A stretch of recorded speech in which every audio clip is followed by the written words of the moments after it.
Thank you for the introduction and welcome everybody to the session number 7 on day 2 of the PRC conference.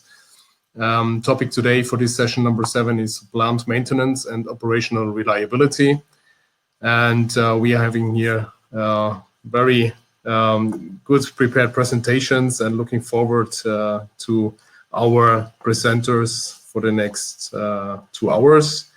I have here Mr. Andrea Pontigia. He's account manager at Compressor Controls Corporation, which is the session sponsor of this session number 7. And he would like to tell us something about the advanced compressor performance and charge of the gas compressors and the accurate compressor performance itself. So, Andrea, the stage is yours. So thank you, Christian. Good afternoon, everybody. As already introduced, I'm Andrea Pontigia. I'm a sales engineer from Compressor Corporation, and I'm based on Milan regional office where I'm presenting. I'm 14 years with the company and 20 years in oil and gas business. So as a first presentation of this section, I will present this case study for charge gas compressor, where Performance Advisor, a tool of Compressor Corporation, has been used to monitor turbo train performances. So I will go to the next. So a brief introduction of our company. So CCC is from the 70s acting in this oil and gas business, and is leader in turbo machinery control and optimization. A brief introduction of our mission. So our mission is to collaborate with customers for critical turbo machinery, as this charge gas is, to deliver basically a reliable solution that results in what we say tangible economic benefit. So this case study comes from a collaboration from one of the major producer of ethylene in Europe.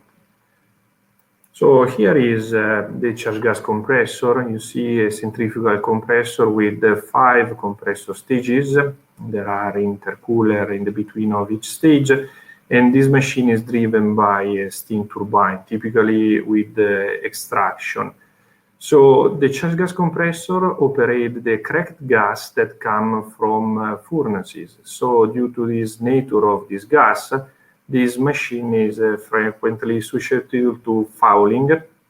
So it becomes very important to be able to monitor the performances, the efficiency of the machine for optimizing the runtime between maintenances. So a degradation or a reduction in efficiency means more power to run the compressor, so power required from the turbine, and means also more steam consumption. And we know that steam has a cost, and is one of the costs that affect the production margins.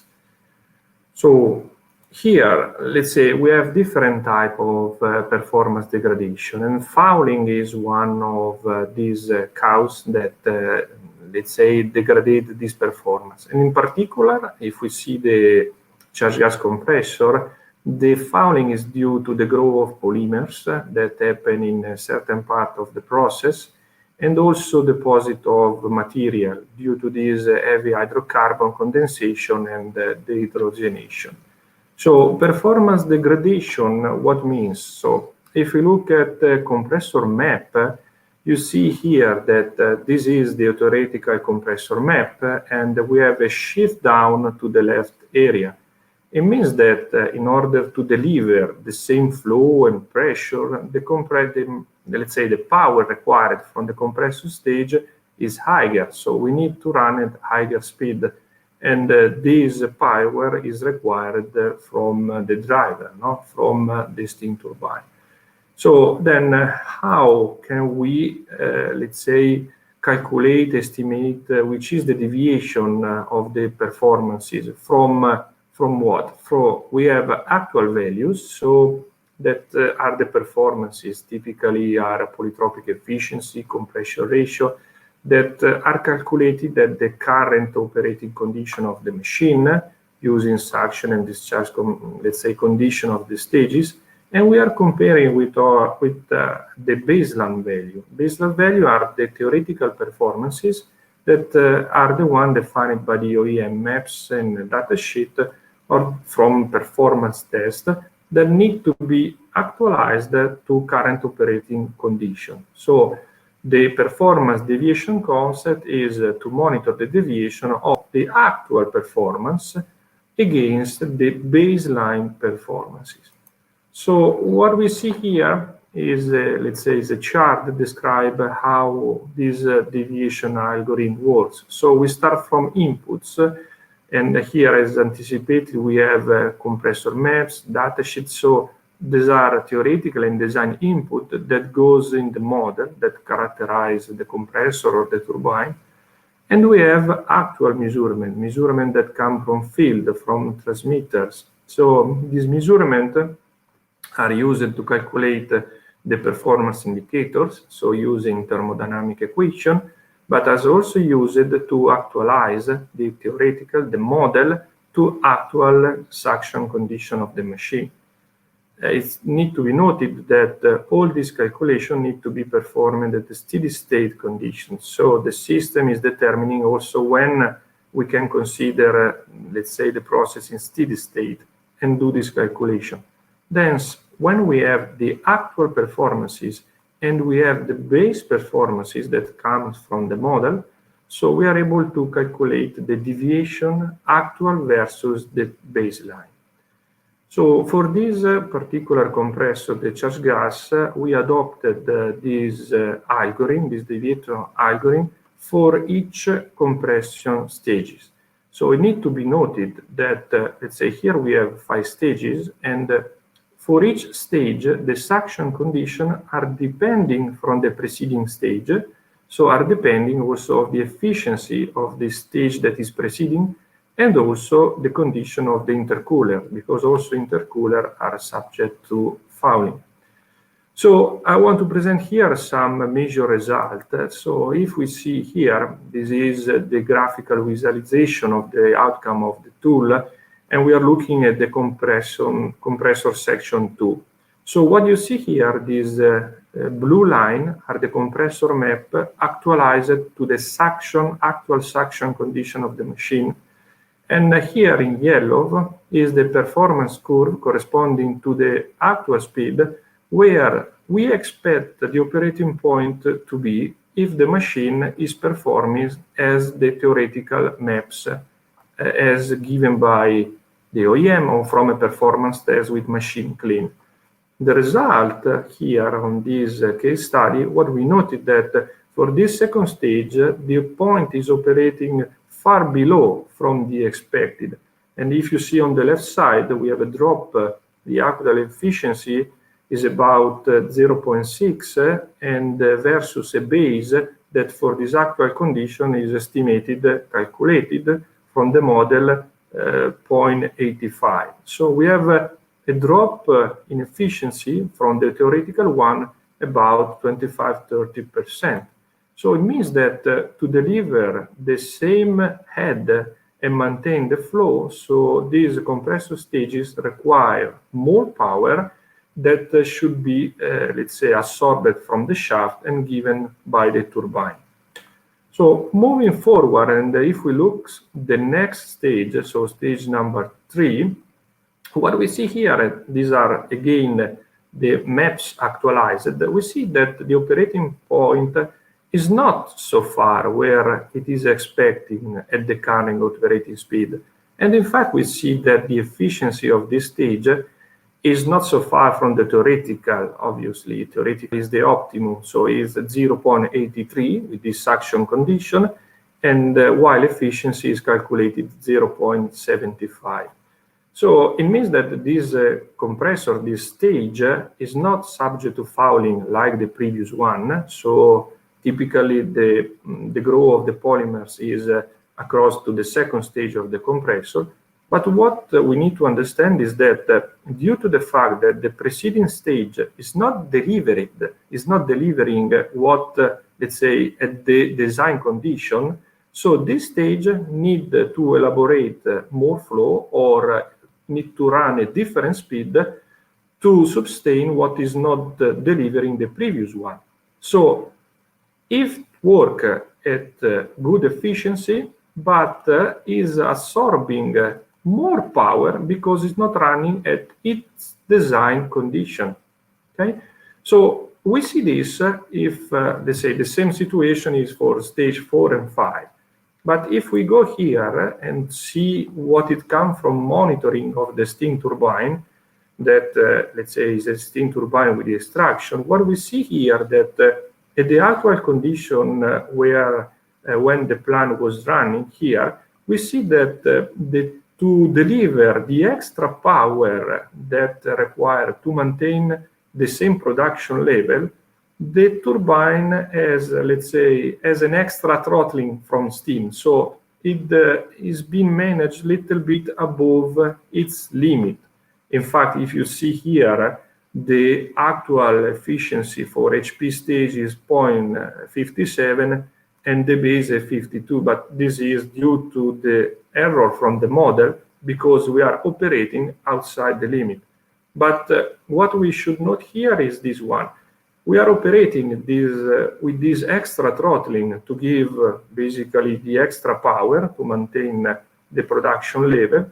But if you're looking at the extraction steam, we are not extracting what is the maximum, but we are extracting less steam. So what is noted and what is important to learn from here? That for charge gas compressor, the second stage in this situation has a large deviation from the design condition. So we identified efficiency down to 60%. And consequently, the other section that even if they are working with a good efficiency, they require significantly more power, and we estimated 20% higher than the design to maintain the production level. So end user want to maintain the maximum production level at that time. No?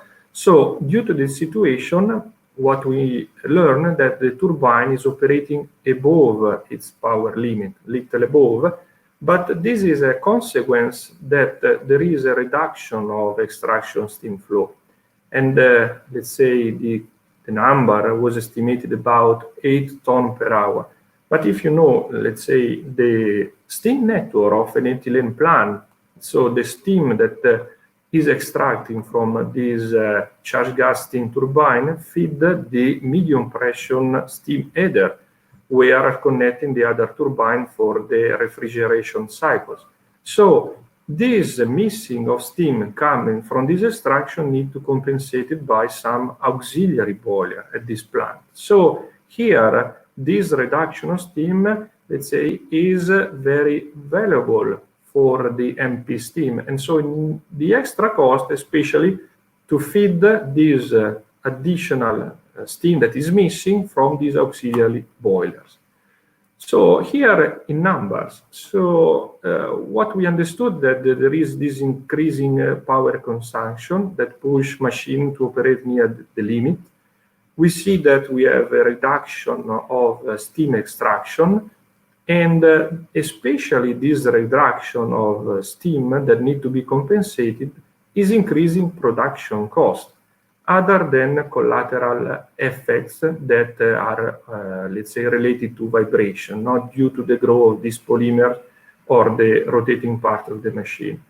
So some number that I would like to give here. So the estimated extra cost for 1 year running at this condition was estimating about 3.9 million. So this is the difference between the optimum. So if the machine was running at the optimum efficiency, let's say we would not have this loss with this, let's say, extra cost.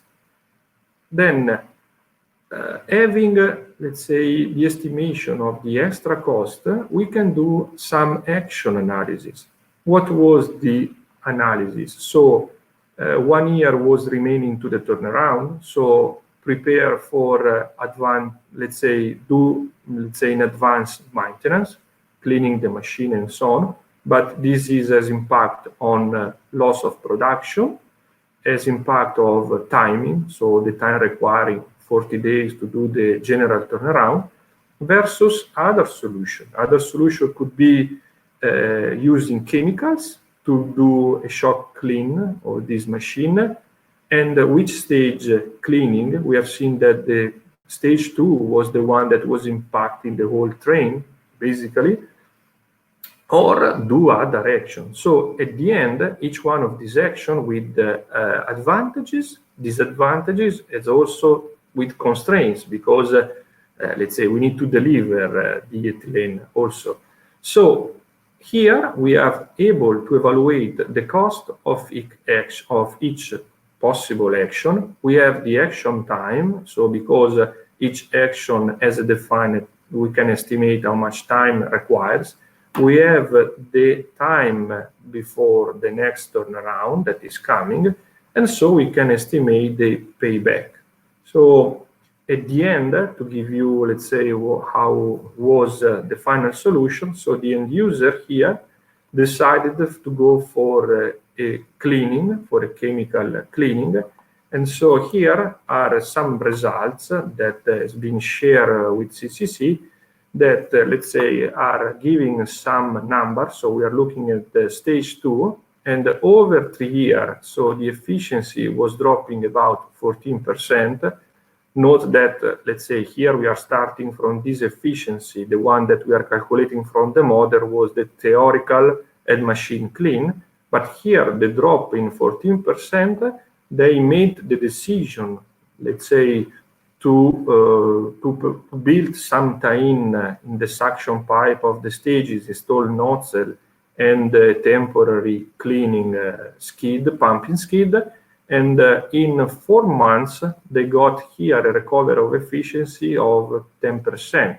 So they have been able to judge the proper action and optimize and recover some losses before arriving to the scheduled maintenance for the plant.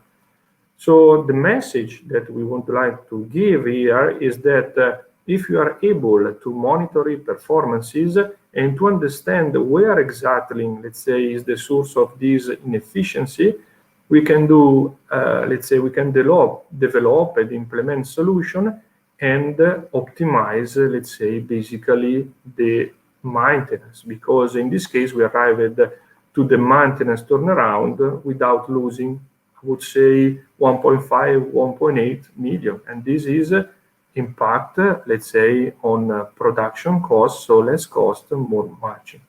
So this is the conclusion, let's say, of my presentation. So then let's see for a question. Andrea, just in sequence, I have to say, yeah, very punctual. Thank you for that, Andrea, and thank you for this detailed and very nice presentation. I have detected, or we have here one question coming up during your session, and it was referring to the last slide. It was to the polytropic efficiency for the stage number 2, and the question is, how do you understand then to take the action will improve themselves? So let's say to understand better the question. So how we understand how much is deviation or which action to take? Yeah, exactly. As I understood, so the question is written, how do you understand then the taken actions will improve themselves? So I assume, how do you measure the effectiveness of these actions? This is how I understand. Okay. So basically what, let's say, with the tool, so it's possible to understand that it's possible to do the balance of the power absorbed by the whole train, okay? So basically what we need to understand is how much extra steam is required for the turbine to maintain the same production level. So with this, being able to quantify how much steam is necessary and going into the turbine map, we are able to identify how much steam is reduced to the extraction. So considering the cost of the steam. So we are able to understand how much extra cost we have compared with the theoretical situation or with the situation with machine clean. So on this, so we know that looking at the different solution, each solution has a cost, considering the time necessary to implement, okay, and how much each one has an expectation of efficiency recovery. No, so we expect if we do a complete turnaround maintenance, basically we expect to arrive up to the maximum efficiency, and this is a cost and time.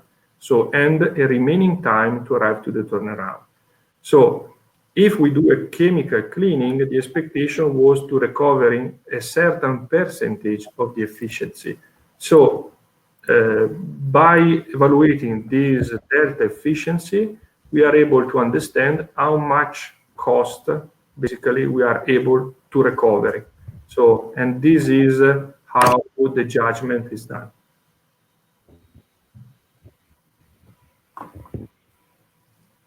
Okay, so I have seen. And, I would like just to give a clear answer. So if we look at this tool, so if you see this indicator looking at the question, you see this in the indicator. These are deviation indicators. So the calculation, obviously, it come. We have developed a dashboard to the KPI of the plant to see how far they are deviating and which cost. But these are direct indicators to see how, if you see the stage here, we are again in this green interval. If we go to the previous stage, we see here that we are completely out. So you can monitor if all is okay, looking if your operating condition of this parameter is inside this green bar.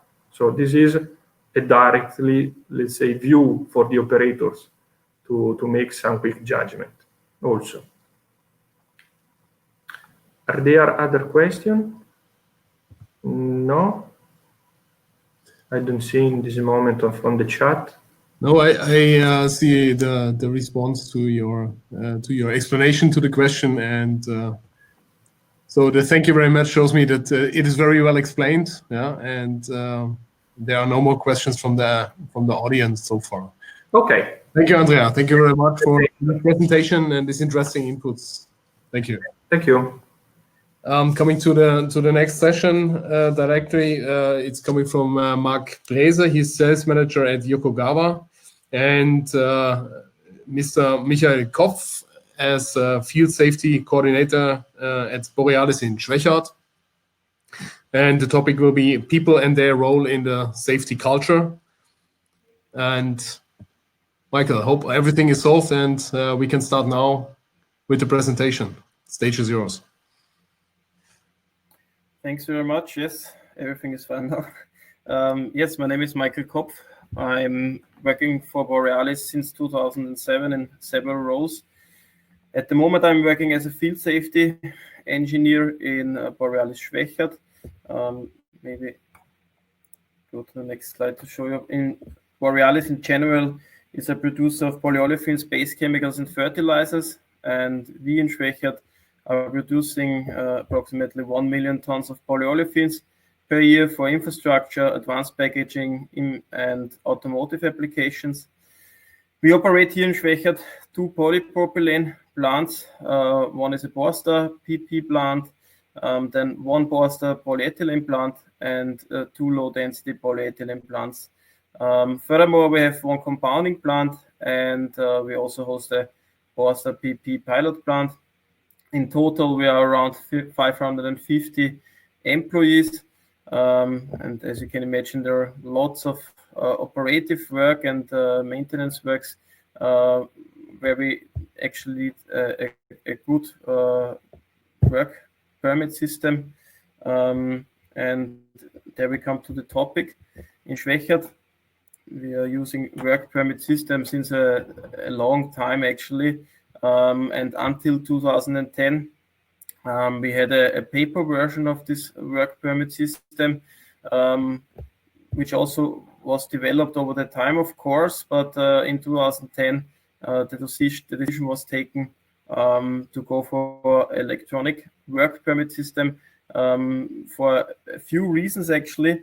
The most important, or the important reason was that this is a more organized way actually of handling with permits, because permit can't be lost anymore as papers, when you have lots of papers during issuing permits, sometimes they can be lost, and with the electronic system we have now stored everything on one place actually. And also the big advantage of the paper version was that they were, of course, prepared templates where you just had to tick yes or no at most of the questions, and we wanted to get a more structured way of issuing permits, and a more risk-based version of issuing permits. So then we took the decision to go for electronic permit system. We chose RAP for our system, and in 2010 the kickoff meeting was done. Beginning of 2011 we started to develop the system together with RAP.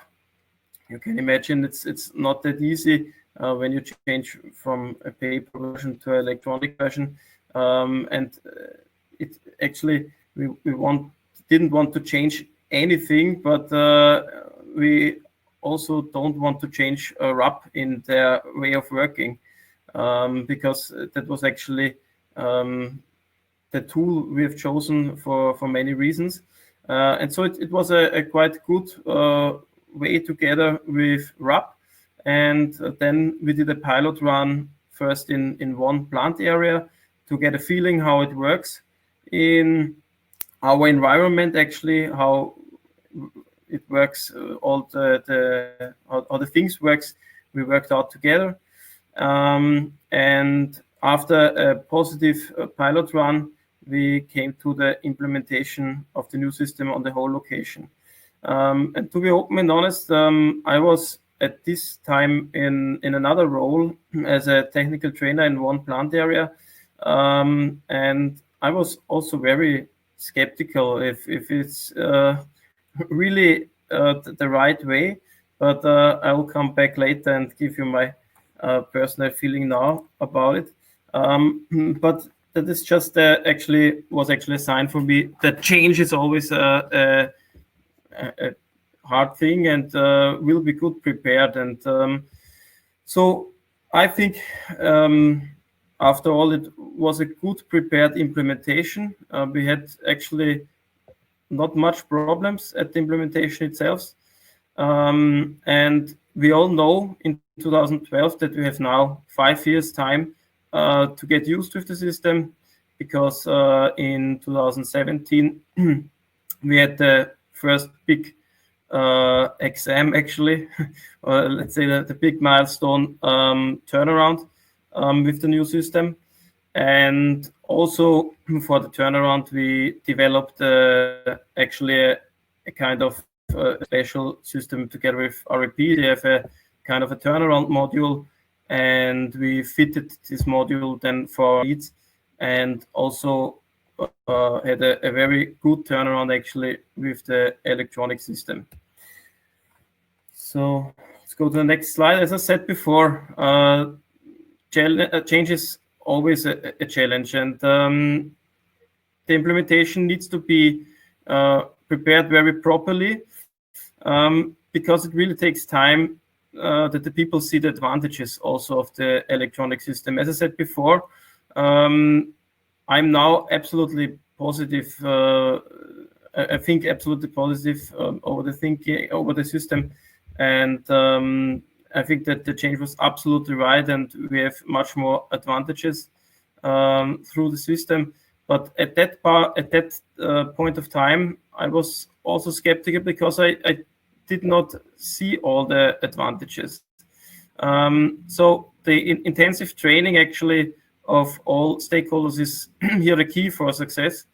And and also the preparation of an adequate infrastructure you need for such a kind of system. Now, the second part of the slide is actually what's the situation now. The system is now actually fully accepted by all the stakeholders. So let's say all the guys from Borealis who are issuing permits, and also the contractors. The structured approach ensures really a risk-based issuing of permits. It's now not possible to just take a paper and make tick, tick, tick, tick, tick, and throw out a permit. No, it's very structured that you have to go through all the points, and the system actually triggers you to take measures and recommends you measures which were taken in the past. It really helps you through this process. And so we have really now a much better risk assessment before each task, before performing each task. Then a very positive point for us is the good overview. We have now a really good overview over all permits, especially, of course, the live permits, which are crucial for a good control of work and the safety in the field, of course.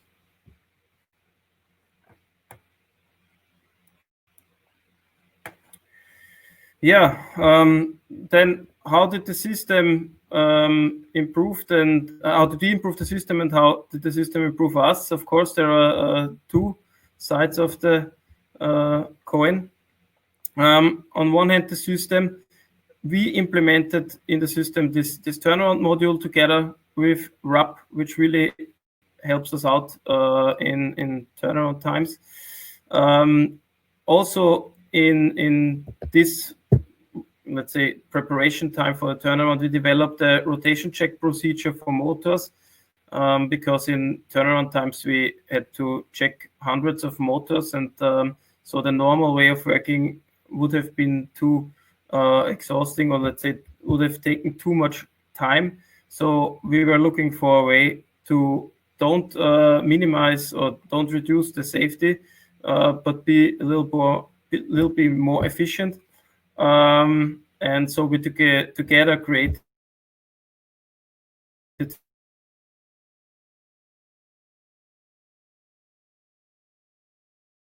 just a few tiny, or let's say also normal things like measures and risk levers and all this kind of stuff. So when we have an incident, it's easy for us to take measures or to implement measures of this incident.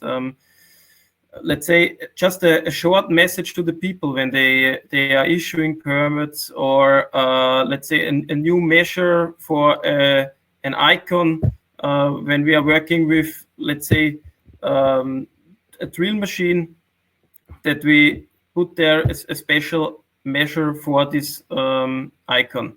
When you choose this icon, we have now a special measures and so on. And so that's really a good tool to adopt your safety culture every day, every time when you want to do it, actually. Then safety and people.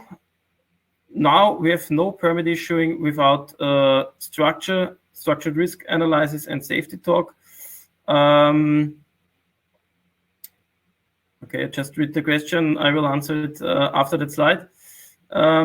Work permits can only be released after all isolations have been done. That's also a crucial point for us. Before we enter, let's say, a vessel, we have to isolate the vessel completely, that no gas can come in and so on. And now with this system, the isolations and the permit system is completely connected. And so the people are allowed to work only when all isolations have been done. As I said before, we have a better overview of all works. And I don't know if the system really was the main reason, but we had in this period, in this last 10 years, actually also the longest period without any accident. It was at least 4 years actually without any kind of accident.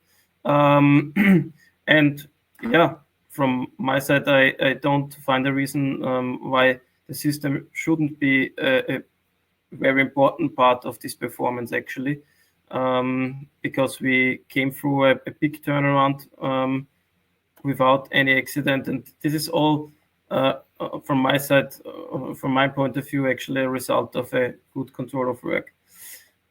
So which factors from your side could affect system and people in the following 5 years? Yeah, that's a very tough question because it's very hard to look in the future. But I can only say at the moment,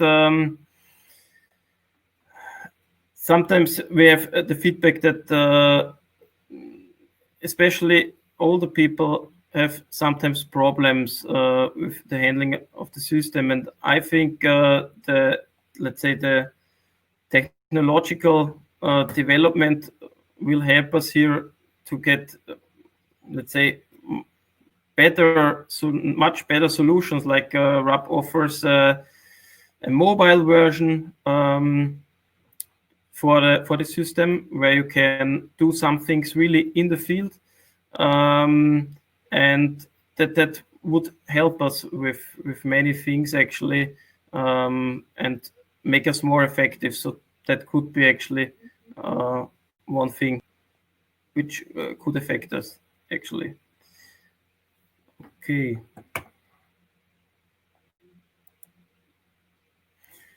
Yeah. At the end of the presentation, I will just give you a short overview to get a feeling about how we are talking, about how many permits we are talking. Since 2011, since the implementation, we have 175,000 permits issued actually, including reissuing. There you have to know that you have to issue a permit for the first time, and then you can reissue it each day as long you stay in the time frame actually. Really distinct permits issued, we have 2,472, and the peak, and you can see here the peak is really very high, 809 permits on one day. That was actually in turnaround times. That shows, from my point of view, the importance of such a control of work system. Very good. And in some, we have also above 15,000 isolations created in the system. Question: have we implemented a Lotus system in parallel or integral part of the system? It's easy to answer. Thanks for the question. We have at the moment a Lotus system parallel to the system, but I know that RAP is working on an integrated system for the Lotus system, and of course we are quite interested to that. How long have you started with electronic before turnaround? We started 5 years before the turnaround with the electronic system, and I think that's quite a good time period, because we actually developed with RAP together the turnaround system in, let's say, 1.5 years, and that was quite a tough time frame actually.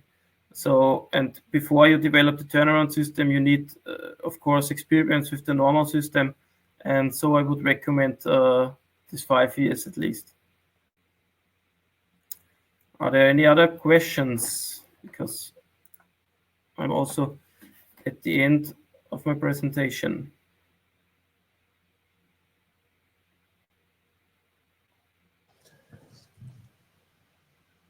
Yeah, thank you, Michael, for this nice presentation. My question to the audience. I don't hear you. Is this just okay?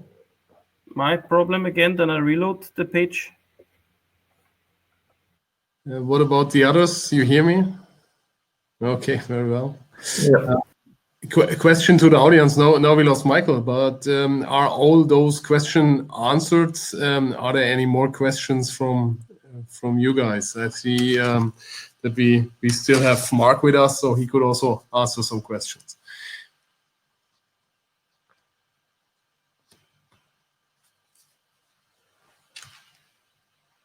Okay, if not, and as I see that we have somehow lost Michael somewhere in Austria, I'm guessing, I would recommend. Okay, here's one more question, Mark. Probably something for you.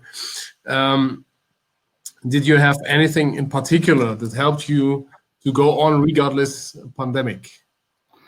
There are a couple of answers to that one, in that I know that Borealis put in place their own systems and procedures for making sure that when people come to site, there were all of the rules in and around COVID. But in addition to that, the RAP system works with an icon base. So you choose the conditions under which you're working, the tools that you're using, and what you're trying to do to make the permit work. And one of those icons is a COVID-19 icon that we've released to all of our users completely free of charge to help them to be able to risk assess for COVID as part of their daily work in and amongst the other parts of the risk assessment that make up the permit to work process.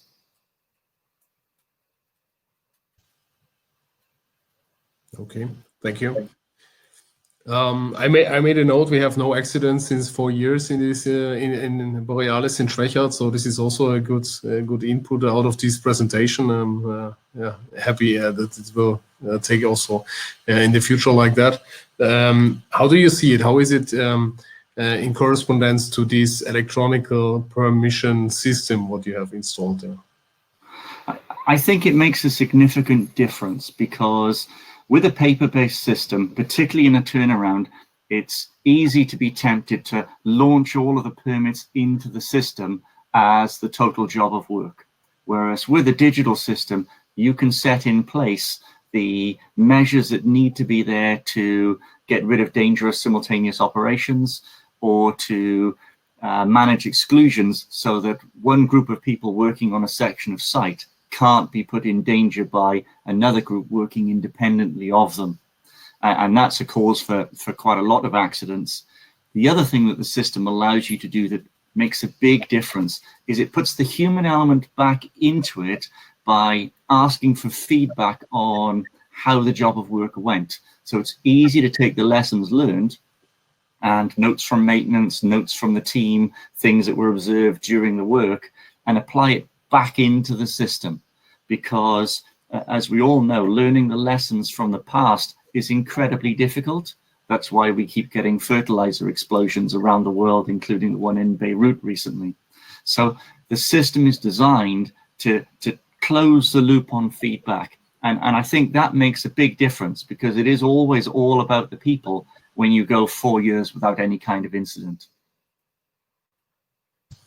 Okay, thank you for your explanations, Mark.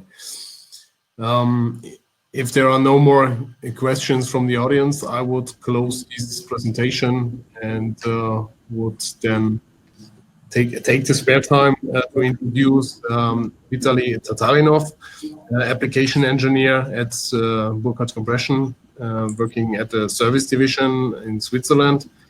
And the presentation title today will be maximizing the plant production. And it's about gas compressor operation and reliability of those reciprocating compressors. So Vitaly, the stage is yours. Thank you very much, Christian. Good afternoon, ladies and gentlemen. Welcome from my side. I'm Vitaly Tatarinov, and I'm a part of sales engineering team in Burkhardt Compression, based in Winterthur.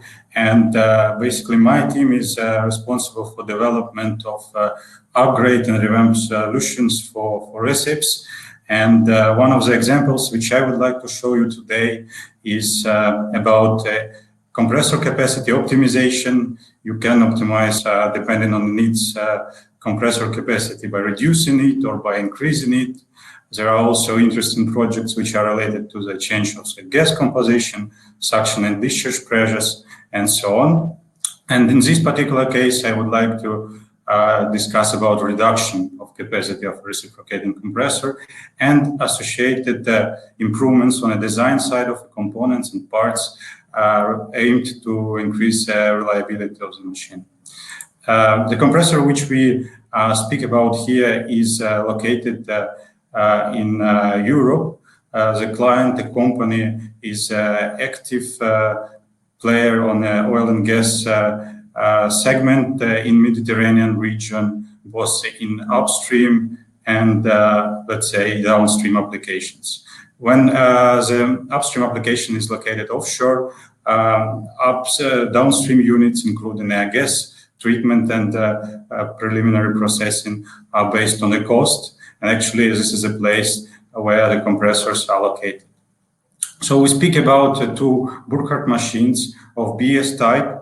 BS type, one can see on a slide here in a line or portfolio of various Burckhardt type machines. This is the one marked red here.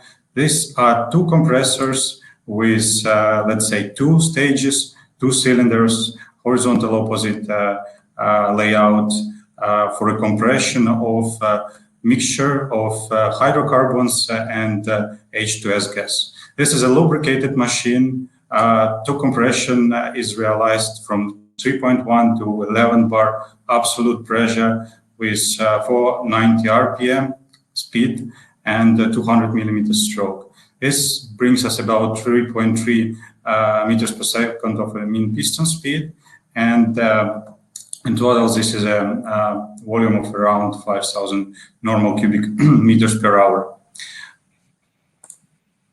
This compressor was basically one considered in the project. Everything started from a customer request, and here you can see the typical roadmap which we go through with such a project.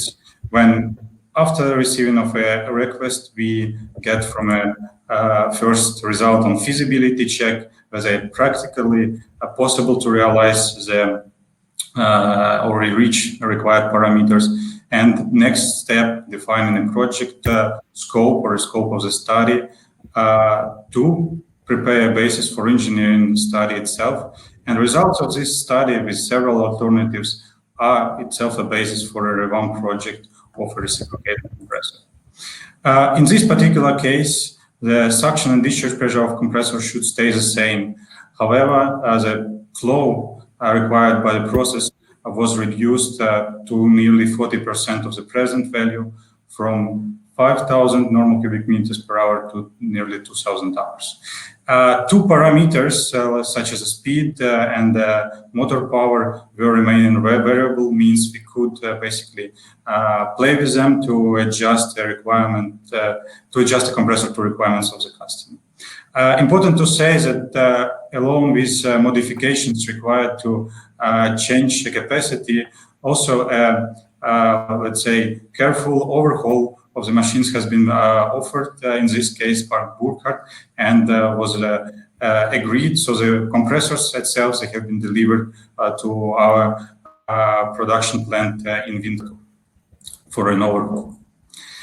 And as principle, one can see on the slide that these interesting projects of a process change, regardless of the capacity increase or decrease, they are interesting because they represent a challenge.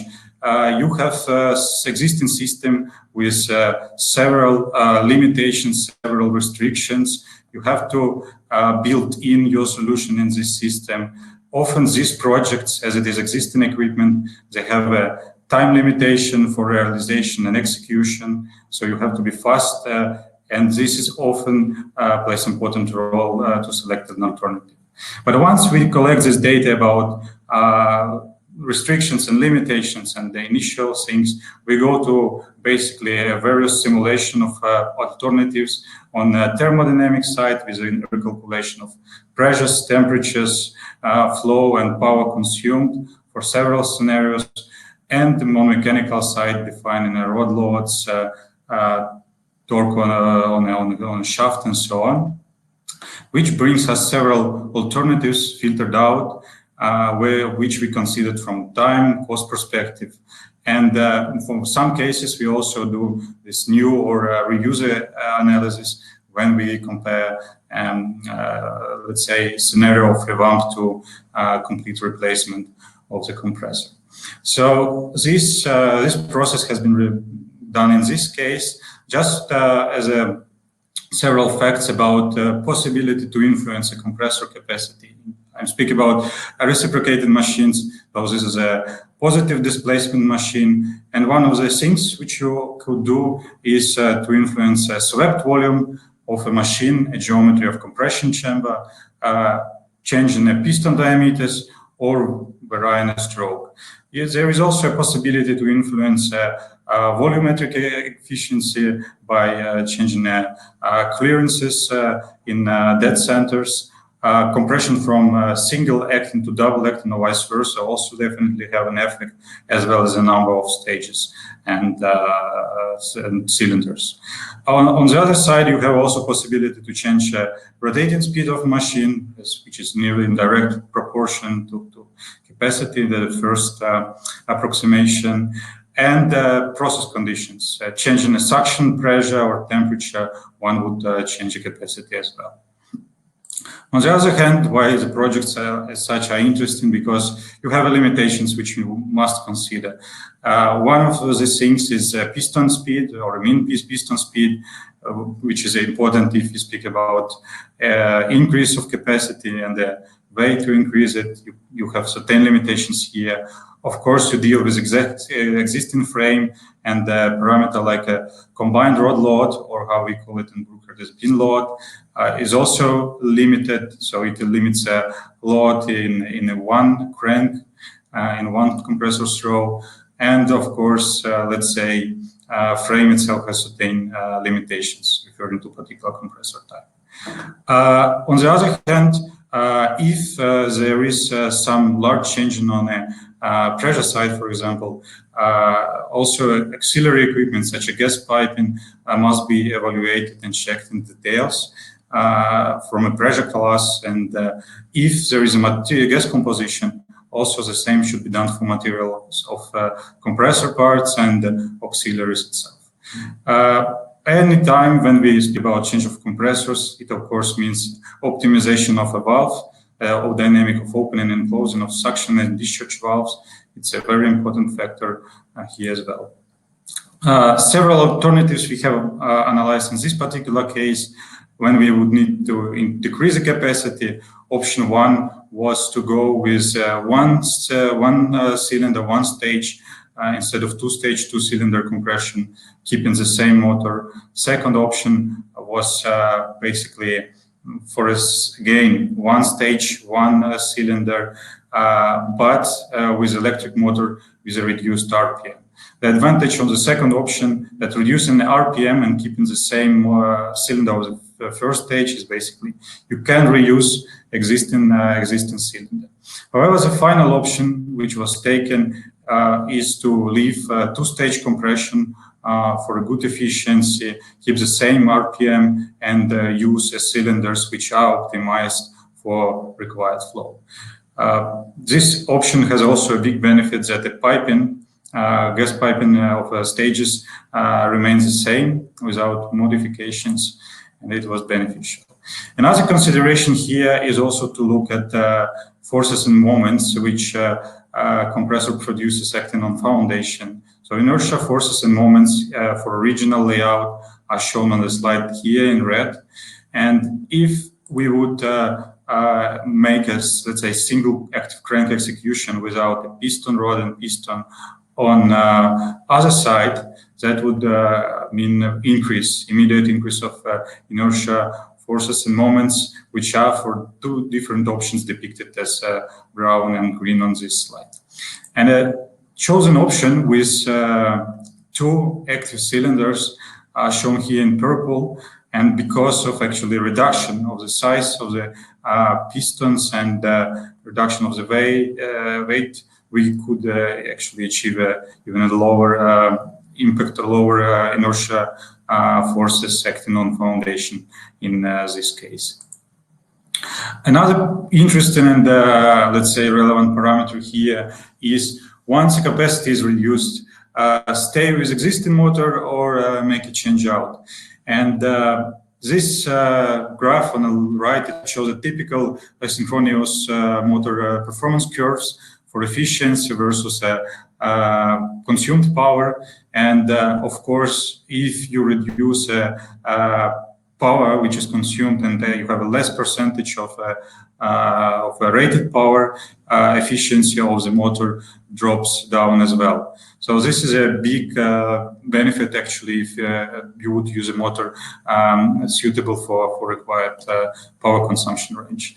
On the other hand, you changing the motor always often means changing of connecting dimensions and the footprint on a foundation.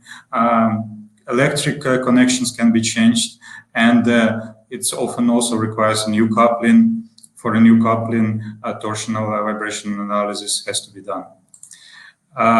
In this particular case, coming back to a compressor, idea was to change cylinders for a smaller size, as I said. So originally it was double acting, 2 cylinders, 510 millimeters and 400. So that was correspondingly reduced to 320 and 255 millimeters inner bore diameter. So these all cylinders are shown on the right bottom here. And one maybe also important aspect, which is mandatory to check for such a operating condition change project, is also auxiliary equipment, or let's say gas piping in this case. So if we speak about change of capacity, change of the flow, pulsation dampeners, gas coolers, and the separators had to be checked for this project. It is also very important in case of increase of capacity if coolers have still enough, for example, heat removal possibility. And this is basically less critical in capacity reduction projects, but still these things are checked. For this, in Burckhardt, we have a special proprietary tool called RecipCalc, which allows us to make such a recalculation for various compressor types, frames, and layouts. As a result, out of the engineering study, customer gets a comprehensive engineering report, which basically contains an analysis of several alternatives, like was discussed above, different options with calculated parameters and the modifications which are required for each of the options. In this case, what is interesting also that changes which are required to achieve different capacity, they were also combined with a major overhaul of these machines in our factory, and let's say restoration of the compressors after long operating times. For this purpose, the compressors have been delivered to Winterthur, and after inspection, the scope of restoration of elimination of damages have been defined. So this step of changing the cylinders, it has been combined with the restoration of the machines. Just maybe to show how the changed parts and assemblies look like. Here we see the two stages, two cylinders for the first and second stage.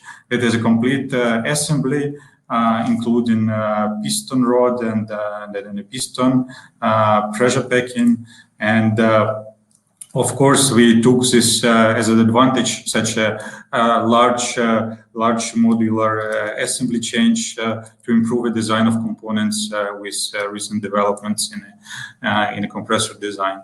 So the cylinders themselves, they have been produced out of nodular cast iron with loose type liners to improve and have high maintainability for liner exchange. Of course, keeping in mind the corrosivity of the gas, which, just to remind, is H2S mixture with hydrocarbons. Some items have been executed in corrosive resistant materials. There's suction and discharge valves of poppet type, which proved to be very good and very suitable for such applications. And the suction valves, they do have a valve unloading, so capacity control system. Of course, cylinders have been finished completely with all necessary tubing and piping for connecting of liquid, of cooling water, and air for operating of actuators. On the gear side, on the motion work, some things have been replaced. Definitely, we speak about so-called wear parts. In this case, it's bearing sets. Also, crossheads with a pin. It turned out to be practically better to replace them, as well as an oil wiper along with the upgrade. But frame itself, in principle, of course, it had remained. So it was restored. All the sealing surfaces, contact surfaces, they have been restored. Crankshaft has been repaired in this case. So the frame looks at in a workshop stage like shown here on a picture. And basically, the cylinders, the produced cylinders, they have been attached to it to carry out a bar over test before the shipment to the site is basically done. Next stage, which is now planned, is installation, and from our side, it's a supervision of installation with field service representative. So, of course, a critical step, which is about to happen soon. Compressor in-house compressor has been assembled, tested, and shipped basically as required. All in all, in principle, we took this possibility to meet requirements of the process to improve the design of the compressor parts and joints to bring it up to modern level with implementation of modern engineering practices for the design of the parts, and of course, benefit of factory overhaul practically means extremely high restoration degree of a compressor in principle. We speak about 0-hour compressor after such extensive overhaul. I think from my side it's all. We have some questions in the chat, so I would switch to them. So, how to avoid to revamp compressor? If you don't mind, I will come to the questions then, Vitaly, and wait on the answer. First of all, thank you for this whole picture about this turnkey solution provided by Burckhardt Compression. I think this is from beginning until the end. Everything is in one hand at Burckhardt Compression from project management point of view. So I think this is something what the customers can rely on and can count on our expertise here in Switzerland. One question, Vitaly, is according to the COVID situation, if there are any changes in our company about the production capacity due to the COVID influence. If you would like to answer this one, or I can also give an answer to that, but yeah, you can of course follow up. From my side, I think we are working fine in dealing with the situation, and of course the projects which are scheduled and let's say are in realization phase are going on, and we don't actually experience any delay, which I know. Yeah, this is what I can highlight as well. We were expecting in the beginning of Corona also a different picture, but we have so far no problems with the supply chain as well as with the production capacities. Not only here in Winterthur, this is also for our sites in Northern America as well as in China or India. We are not having any negative impact of the coronavirus on the production itself. Second question was also about the Corona or COVID influence during, if there was a Corona influence on the global decisions about this project development or the directions in Burckhardt. I assume this is something about the strategic planning of Burckhardt in these matters. Yeah, if to look on a level of this particular project, of course, all main setup was prepared before Corona time. So we've got everything in our hands in the workshop before this story happened, and everything else was just an execution here in house, and it was carried out according to the schedule. Yeah. Now, probably some problems for the installation, if you heard anything there. What we have realized from Burkhardt, these times it's a little bit difficult to travel around, not only in Europe for our field service representatives, but in these terms. Vitaly? This is true. Yeah, this is a thing which may have an impact because of restriction of traveling of field service specialists. But we also take this challenge, let's say, and of course, sometimes it's simply not possible to enter a country in some cases. And for this, we are actively discussing, and we have several cases of remote support for a field installation of ongoing projects, and the same as for technical consultancy. So the technical consultancy, now we have a capability to offer it in a remote modus. Vitaly, I have a question to this revamp what you have done. I think this is one of some. You have chosen just an example of such a turnkey revamp executed by Burkhardt Compression.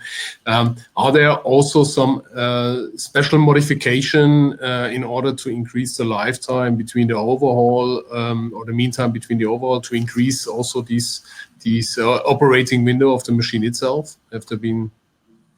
Yes, in principle, we had a good chance to influence the design of compressor cylinder assemblies. Yeah, so this was carried out according to the latest design standards, and reliability, which is originated from a design of the parts, which is originated from material selection.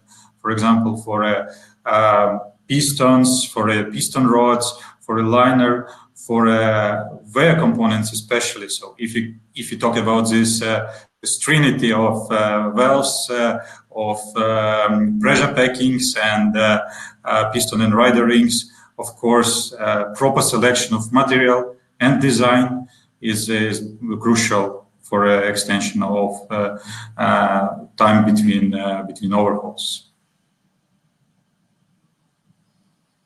Okay, I have here one more question. How to avoid to revamp compressor and install on a foundation not any more suitable for new conditions?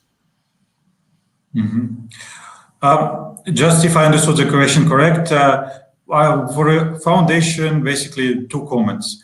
First comment is because we deal normally with recips, which are for decades already installed, foundation degrades.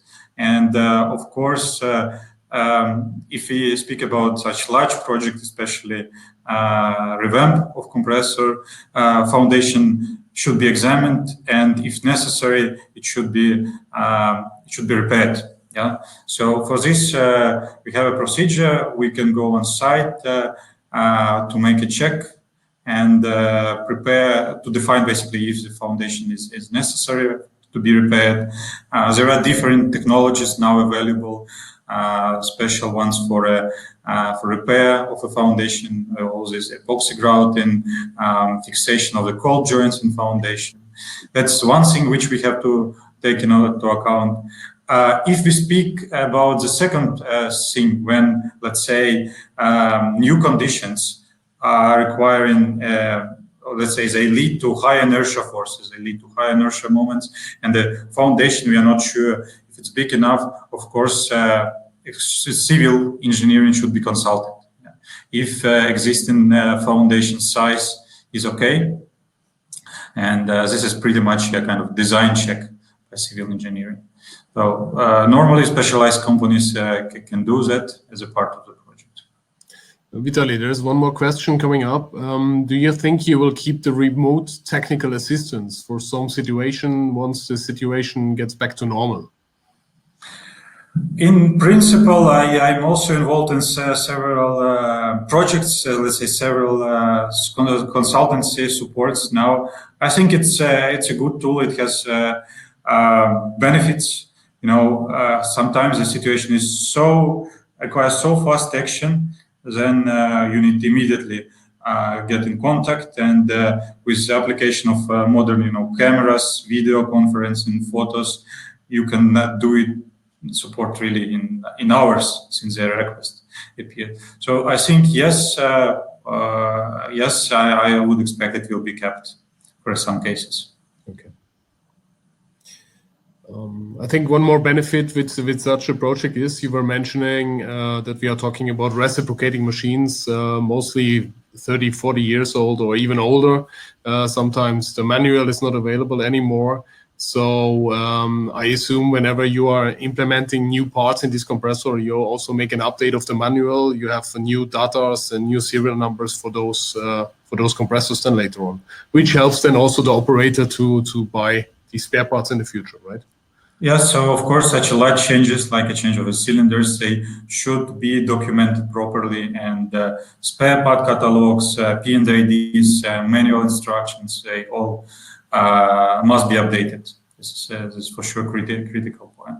And for an old machines, it's true. Sometimes it's not anymore available. Yeah, 20, 30, 40 years. I think now for some installation which I am aware about, we close to have compressors which are 100 years in operation, which were installed back in 1920s. I think this is the first time in history when it will happen. So regardless of size, for complex projects, regardless age, we can prepare a good set of documents, properly explain, revamp which has been done. I have one more question, probably a good question for having only 2 minutes, but let's try it, Vitaly, to answer it.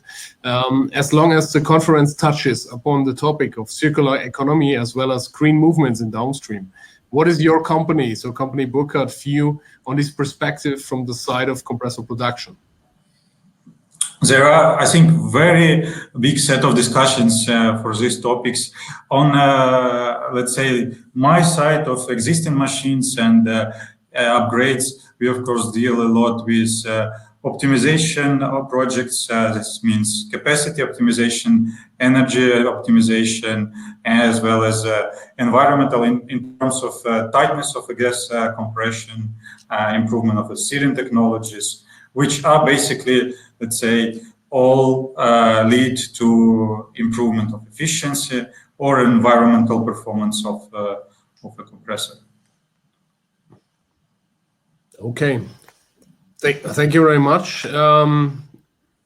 Vitaly, I see there are no more questions, and we ended up just in time.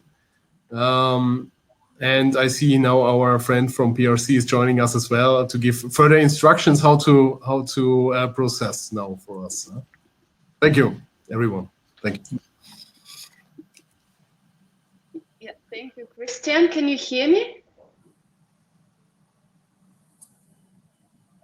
Can you right now hear me? Please say something, somebody. Okay, great. So as we mentioned to you, we have this session in 2 parts. So right now this part will be over and we will move to the second part with 2 speakers who will join us. And I want to remind Vitaly and Christian that they are going to participate in the second part as well. And I want to tell to Andrea, Mark, and Mikhail to join the second part of the session as the audience, as the listeners. And for all the listeners to the first part of the session, please go to the section with all the sessions, and using the link to the second part, please join us. And I say goodbye in this part, and let's meet in the next part just in 2 minutes. Waiting for you. Please join.